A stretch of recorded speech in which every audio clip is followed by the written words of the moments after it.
매달 빠듯하게 아끼고 점심도 줄이고 커피도 참았는데 통장을 열어보면 고작 몇십만 원이 늘어있을 뿐이죠. 그런데 옆자리 동료는 매주 외식에 해외여행까지 다녀오거든요. 그 순간 머릿속에 이런 생각이 스칩니다. 내가 뭘 위해 이러고 있는 거지? 이 돈 모아봤자 뭐가 달라지나? 차라리 나도 한번 쓸까? 이건 의지가 약해서가 아닙니다. 우리 뇌가 보내는 아주 자연스러운 경고 신호예요. 뇌는 지금 이 돈이 내 삶을 바꿀 수 있는지, 나를 지켜줄 수 있는지 끊임없이 묻고 있는 겁니다. 그리고 두 질문에 모두 답하지 못하는 한 저축은 계속 고통으로 남을 수밖에 없죠. 오늘은 그 심리적 벽의 정체를 밝히고 5천만 원이라는 숫자가 왜 당신의 인생을 완전히 다른 방향으로 틀 수 있는지 이야기해 보겠습니다. 지금 당신 통장에 얼마가 있든 뇌는 그 돈을 보면서 딱 두 가지를 따지고 있습니다. 이 돈이 내 인생을 당장 바꿀 수 있나? 그리고 이 돈이 나를 안전하게 지켜줄 수 있나? 이 두 질문에 동시에 예라고 답할 수 있어야 비로소 통장을 볼 때 뿌듯함이 생기거든요. 문제는 1,000만 원 이하의 돈이에요. 이 구간이 정말 잔인합니다. 쓰자니 아깝고 안 쓰자니 뭘 할 수 있는 것도 아니에요. 인생을 바꾸기엔 턱없이 부족하고 위기를 막기엔 너무 얇은 방패죠. 뇌 입장에서는 이게 굉장히 불쾌한 상태입니다. 확실한 쾌감도 없고 확실한 안정감도 없으니까요. 그래서 이 구간에 있는 사람들은 작은 자극에도 흔들립니다. 친구가 신차를 뽑았다는 소식, 인스타그램에 뜨는 발리 여행 사진, 갑자기 세일을 시작한 백화점 알림 하나에도 마음이 요동치죠. 뇌가 계속 속삭이거든요. 저 돈 붙잡고 있어봤자 달라지는 거 없어. 차라리 지금 써서 기분이라도 좋아지자고요. 이게 단순히 소비 욕구가 아닙니다. 뇌가 애매한 상태를 견디지 못해서 보내는 일종의 탈출 신호예요. 심리학에서는 이걸 모호성 회피라고 부르는데 인간의 뇌는 확실한 손해보다 불확실한 상태를 더 싫어한다는 겁니다. 500만 원 있는 사람은 이 돈이 뭔가 되기엔 부족하고 없어지기엔 아까운 그 어중간함 때문에 오히려 0원인 사람보다 스트레스를 더 받을 수 있어요. 그래서 저축 초반이 가장 힘든 거죠. 돈이 없어서가 아니라 있는 돈이 아무런 의미를 만들어주지 못하기 때문입니다. 이 구간을 이해하지 못하면 아무리 강한 의지로 시작해도 결국 같은 자리로 돌아오게 됩니다. 저축이 어려운 진짜 이유는 의지가 아니라 현실에 숨어있는 지뢰 때문입니다. 31살 직장인 민수씨 이야기를 해볼게요. 민수씨는 올해 초 각오를 단단히 했습니다. 매달 50만 원씩? 어떤 일이 있어도 무조건 모으겠다고요? 석 달을 버텼어요. 회식도 빠지고 택시 대신 버스를 탔고 점심도 도시락으로 해결했습니다. 통장에 150만 원이 찍혔을 때 처음으로 뿌듯함을 느꼈죠. 그런데 넉 달째 되던 날 출근길에 타이어가 펑크 났습니다. 수리비 48만 원, 거기에 밀린 건강검진 받았다가 추가 정밀검사비 32만 원, 한 달 만에 80만 원이 빠져나갔어요. 석 달 동안 이 악물고 모은 돈의 절반이 이틀 만에 사라진 거죠. 이때 민수씨의 뇌에서 일어나는 반응이 중요합니다. 단순히 80만 원을 잃었다고 느끼는 게 아니에요. 석 달간 포기한 외식, 참았던 커피, 거절한 모임, 그 모든 희생이 한꺼번에 무의미해진 것처럼 느끼는 겁니다. 행동경제학에서는 이걸 매몰 비용의 고통이라고 부르는데 실제로 뇌의 반응을 보면 돈을 잃었을 때와 신체적 통증을 느낄 때 활성화되는 영역이 겹친다는 연구 결과로 있어요. 그러니까 통장 잔고가 줄어드는 걸 보는 게 진짜 아픈 거예요. 그리고 이 순간 뇌가 던지는 질문은 하나입니다. 다시 이 고통을 반복할 거야? 대부분은 여기서 멈춥니다. 다시 0에서 시작하는 기분을 견디지 못하고 남은 돈마저 써버리면서 저축을 포기하죠. 이 고비를 넘기지 못하면 자산은 절대 늘지 않습니다. 모았다 쓰고 영원히 같은 자리를 맴도는 악순환이 시작되는 거죠. 그래서 가장 먼저 해야 할 일이 있습니다. 저축을 시작하기 전에 방패부터 만들어야 해요. 재무 설계사들이 입을 모아 한 말이 있거든요. 투자보보다 먼저, 저축보다 먼저 비상자금을 확보하라고요. 비상자금이란 최소 3개월에서 6개월치 생활비에 해당하는 돈입니다. 이 돈은 불리는 돈이 아니에요. 순전히 내 인생이 갑자기 무너지지 않게 잡아주는 안전줄이죠. 한국 기준으로 월 생활비가 200만 원인 사람이라면 최소 600만 원, 300만 원인 사람이라면 900만 원에서 1800만 원 정도가 이 구간에 해당합니다. 그런데 이 과정이 정말 고통스러운 이유가 있어요.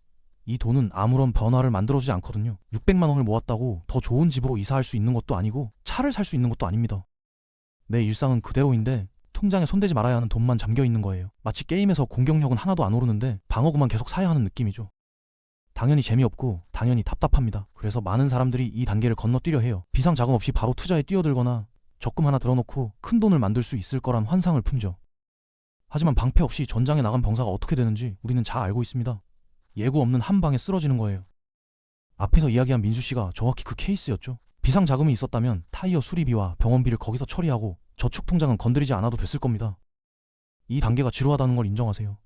하지만 이 지루함을 통과하지 않으면 다음 단계로 절대 넘어갈 수 없습니다. 방패가 완성되어야 비로소 칼을 들 자격이 생기는 겁니다. 그렇다면 칼을 들 자격이 생기는 순간은 언제일까요? 바로 통장에 5천만 원이 찍히는 순간입니다. 이 숫자는 그냥 둥근 숫자라서 의미 있는 게 아니에요. 5천만 원을 기점으로 돈의 성격 자체가 완전히 바뀌거든요. 그 이전의 돈은 방어만 합니다. 사고가 터져도 버틸 수 있게 해주는 게 전부예요. 하지만 5천만 원이 넘어가면 이 돈은 공격수가 됩니다. 갑자기 회사에서 잘렸다고 생각해보세요. 비상자금만 있는 사람은 당장 다음 달 월세가 걱정되니까 아무데나 빨리 취직해야 합니다. 연봉이 깎여도 하고 싶지 않은 일이어도 선택권이 없어요. 그런데 5천만 원이 있는 사람은 다릅니다. 서너 달 숨을 고르면서 진짜 가고 싶은 회사를 찾을 수 있고 그 시간에 자격증을 따거나 새로운 기술을 배울 수도 있죠. 같은 회고인데 결과가 완전히 달라지는 겁니다. 이뿐만이 아닙니다. 지금 살고 있는 동네가 싫다고 해볼게요. 비상자금만 있는 사람은 이사 보증금을 마련할 방법이 없으니 싫어도 그냥 눌러 앉아야 합니다.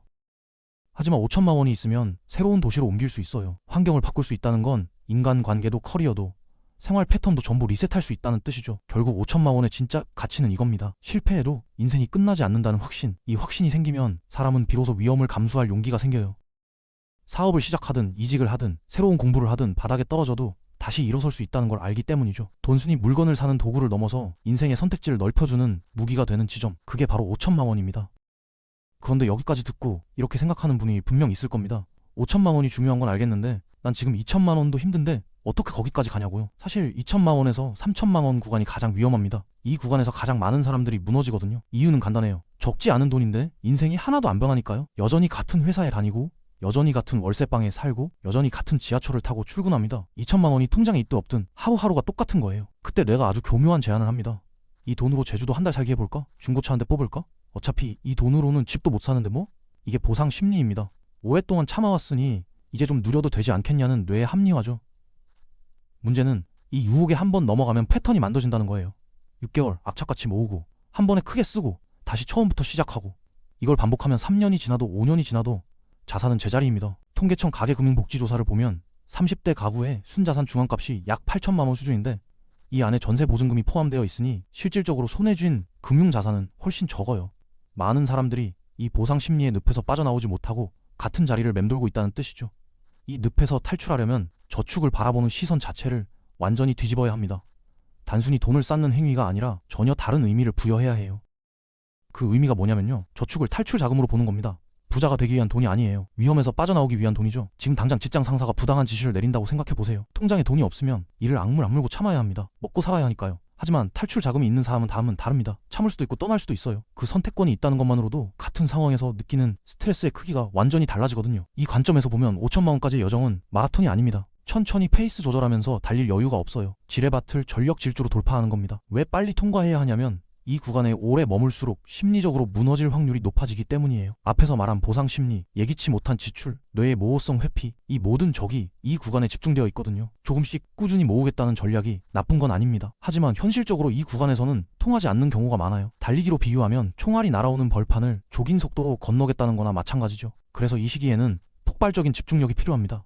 3년을 느긋하게 보낼 게 아니라 1년 반 안에 끝내겠다는 각오로 모든 에너지를 쏟아야 해요. 지금 모으고 있는 돈이 단순한 숫자가 아니라 나를 이 자리에서 꺼내줄 탈출 장치라는 걸 매일 떠올리세요. 이 돈의 목적은 부를 축적하는 게 아니라 언제든 인생의 방향을 틀 수 있는 사람이 되는 것, 벼랑 끝으로 몰리지 않고 스스로를 지킬 수 있는 힘을 기르는 것입니다. 그러면 구체적으로 어떻게 속도를 내느냐? 여기서 대부분이 막히거든요. 한 달에 10만 원씩 모으면 5천만 원까지 무려 41년이 걸립니다. 20대에 시작해도 60대가 돼야 도착하는 거예요. 하지만 100만 원씩 모으면 4년이면 됩니다. 같은 목표인데 방법에 따라 인생의 10분의 2일이 절약되는 거죠. 여기서 중요한 건 질문을 바꾸는 겁니다. 100만 원을 모을 수 있을까가 아니라 어떻게 하면 100만 원을 만들어낼 수 있을까로요. 가능성 묻는 순간 뇌는 안 되는 이유를 찾기 시작하거든요. 하지만 방법을 묻는 순간 뇌는 해결책을 검색하기 시작합니다. 그리고 저축 구조 자체를 뒤집어야 해요. 지금 대부분의 사람들은 이렇게 합니다. 월급이 들어오면 일단 쓰고 남은 돈을 저축하죠. 이 방식으로는 절대 목표에 도달할 수 없습니다.